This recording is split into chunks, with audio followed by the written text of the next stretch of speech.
we're going to follow along with Kilo Company 3-1. Okay. This is just to give you an example of the kind of fighting in these houses that these guys are experiencing, because again, they're fighting the jihadists. Right? These are the guys that have committed to dying, and they're locking themselves in a compound and fighting it out to the death. And a squad from Kilo Company 3-1 come across this 2-story house. And this 2-story house, just to kind of describe it before we get into this story, if you were to think of the bottom floor, has a courtyard, and then there's an entrance into the house. And when you go into the entrance to that house is a fairly decent-sized room. It's not a humongous room, but it's a decent-sized room. And across the room on the wall opposite the entrance to the house is another doorway. That doorway led to a central room in the middle of the house. And it was a fairly big room. And off of this room are multiple other rooms. You have a room, like if you were to come out and button hook to the right, there's a room on further right from the one that if you were to come through. Mm-hmm. There's multiple rooms across this central room, and then there's one room all the way to the left as well, a very small room, kind of almost like a closet.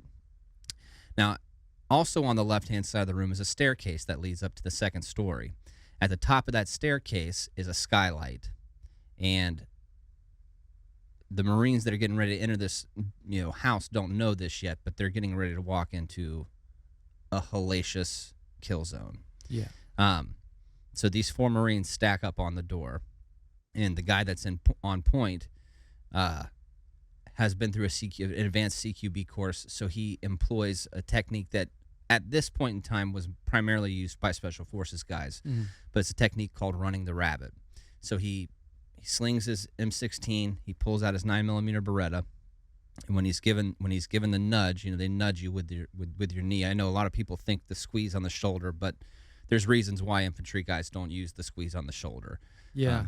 With us, it was you like almost bump them with your knee. Yeah, like you get your step is you're kneeing the guys back. It's your first step. That's their first step also. Yeah, right. Yeah. Wow, forgot about that.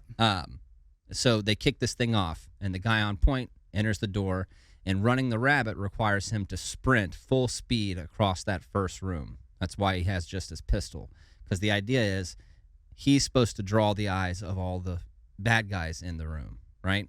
While the other guys behind him come in and clear it methodically. And he enters the room, he starts running, and immediately he sees a guy off to his left-hand side, right by the door. As he's running by, he squeezes off a few rounds. I think he does hit the guy, but the Marines following him up obviously put the guy down permanently. Yeah. So they get into this first room with a little bit of contact, but no major issues.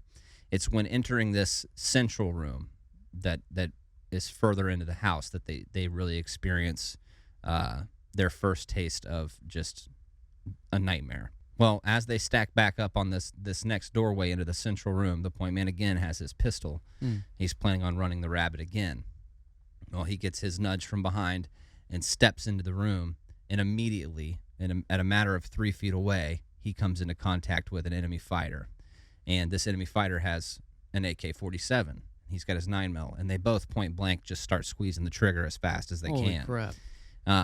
And hearing this guy's account or reading this guy's account, he's talking about the rounds are just, he can't believe he hasn't been hit yet. He can feel the heat off the barrel, and he knows he's getting ready to run out of ammunition, right?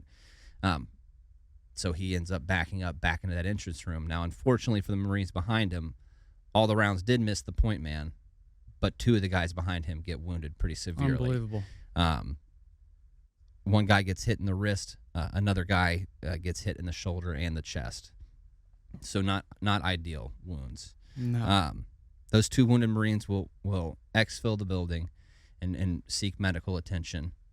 So the 2 remaining Marines have to do something about this room. As they're preparing to throw a grenade into this central room, an insurgent rushes the door. They end up putting him down fairly easy. Right after that, they throw this grenade into the room and run in immediately. So for a few reasons. One, if you haven't wounded whoever's in there, it's probably going to disorient them a little bit, the concussion of that blast. Certainly. It's also going to be super dusty and smoky. It'll be hard to see. So they do have like some cover, right, or some concealment at least. Not cover, but they have some concealment from enemy eyes. When they get into the room and as the dust starts to settle, the point man starts noticing the staircase, and he looks up and he sees this skylight, and it's just surrounded with insurgents. And they have every inch of this central room covered from above, and immediately they all open up on him. So it's like a fatal funnel coming down from the sky. Yeah, it's just the Nuts. worst case scenario. And that point man gets shot in the helmet. He does make it out, but it's so loud when it hits him, he can't hear anything. Also, the other gunfire going off in the room. I don't think I can stress enough how loud gunfire is inside of a building. Yeah. Especially a concrete building. There's nothing dampening that noise. It's especially when and then you think, well, you probably have 8 to 12 guns all firing at one time. You're not going to hear anything, especially after you've been hit in the Kevlar, in the helmet by a round. He makes it out of the room, but unfortunately, because he can't hear, he doesn't hear the guy that's in the room with him, that came into the central room with him. Yeah.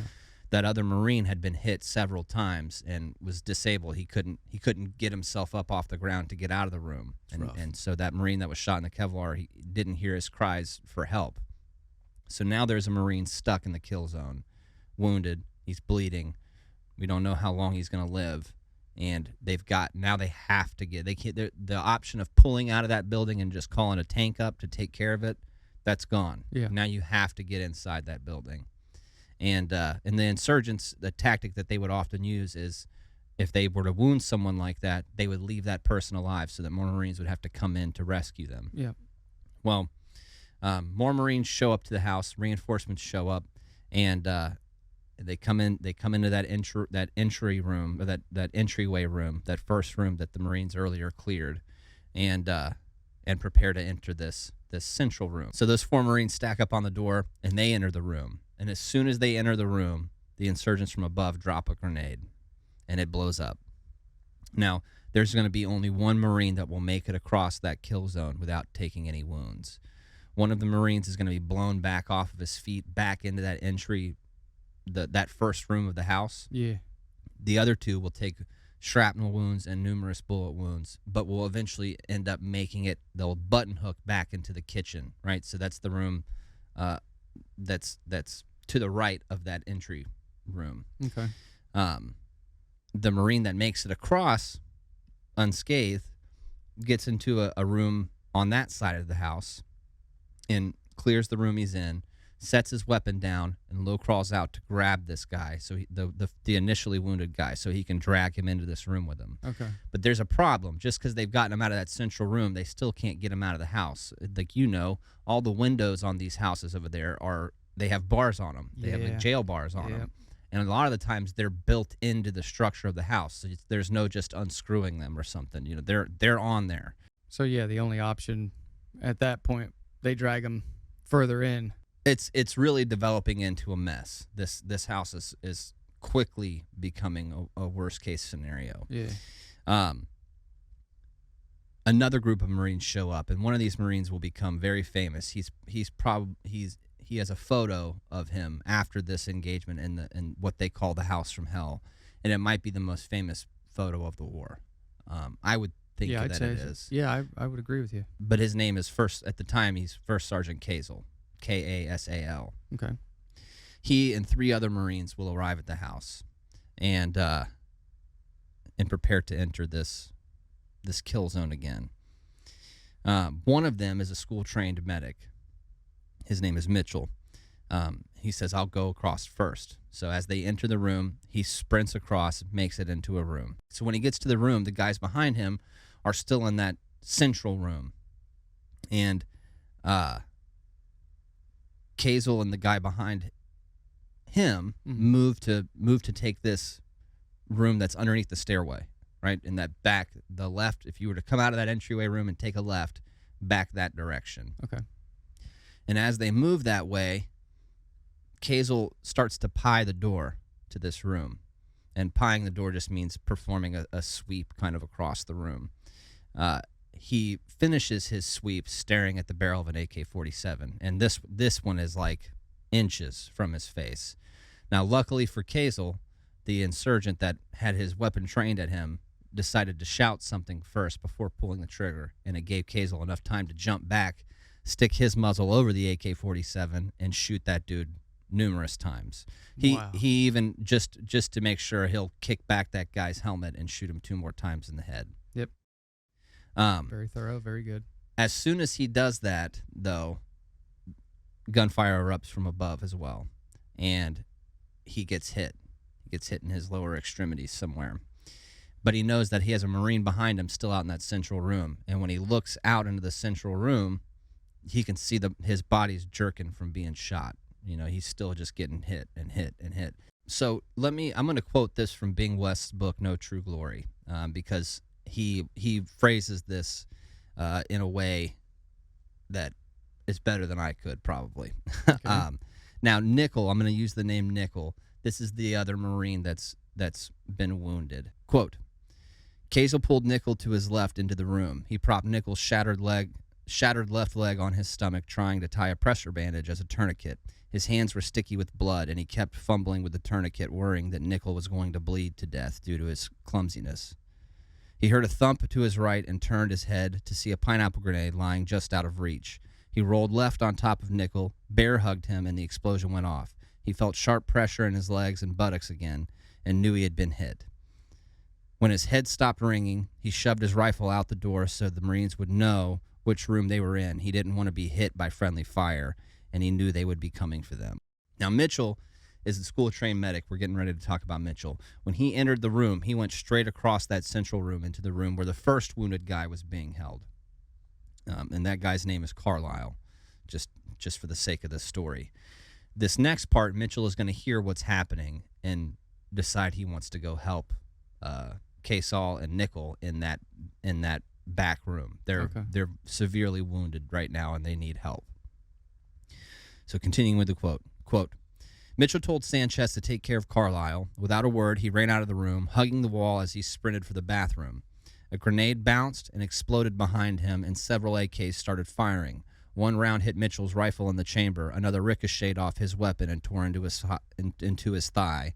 That was his third Purple Heart. Whoa. In this engagement. Whoa. He skidded into the bathroom. Kazel lay on his side to let Mitchell attend to Nickel in the cramped space.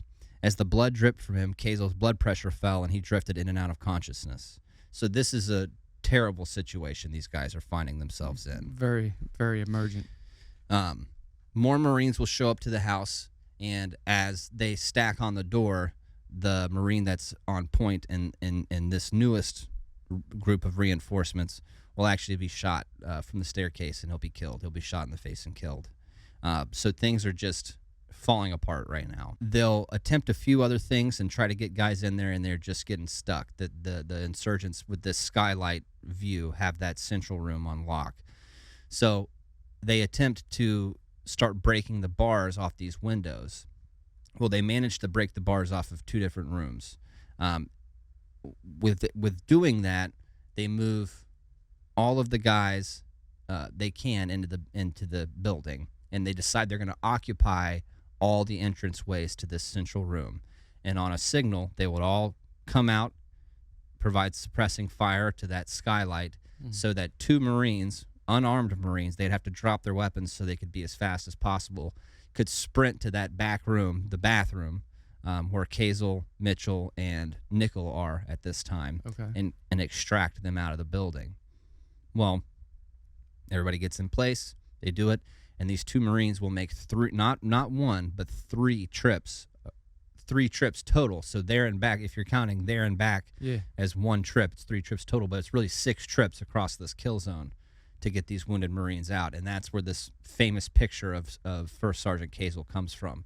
It's him being supported by 2 Marines being carried out of this house, and he's bleeding all over the place. Right in the doorway. It's that takes unbelievable courage, man. You know, it's one thing to go into a dangerous situation when you have a gun. It is a different thing entirely to go into that same situation unarmed. And you know that everybody that's gone in there so far has been wounded. Yeah. Or killed. So those guys, devil dogs right there, man. They earned the title that day, without a doubt, and did the legacy proud. Now eventually they'll get they'll get those guys out. They'll extract the other guys that are wounded through the windows, and they'll pull back out of the building. Now, they keep making noise in the building because they don't want the insurgents to think that they've pulled out completely. And as they're making noise, they let their combat engineer go in and plant a satchel charge in that entrance room. He puts it right on top of the dead insurgent's chest that's in that room. And we talked earlier about, how devastating a satchel charge is. Well, one satchel charge, and these guys pull back, fire in the hole, fire in the hole, fire in the hole, boom, and just destroys this 2-story house. Yeah. I mean, levels it. And many accounts, firsthand accounts from the guys that are there that day say, beyond the blast, there was like a pink mist from all the insurgents being blown up in this building. Like, it just flew across the sky. Like now a pink mist volcano. Mm-hmm. I mean, and after that fight, they had to feel good about it. Yeah. Now the crazy part is as they come back into the compound and start to clear the rubble, the rubble that's left over from this blast, an insurgent's arm pops out of the rubble and drops a grenade. And luckily, I don't know how they lucked out this way. The grenade doesn't end up wounding anybody. One of the Marines there that day will say, the guy dropped the guy dropped the grenade, and he was afterwards quickly dispatched to meet his maker. Nice. So that is just one instance, right? And in that one instance, there's 11 wounded in action and 1 killed in action. That's just one house on the 13th. This is happening all across Fallujah, in house after house after house.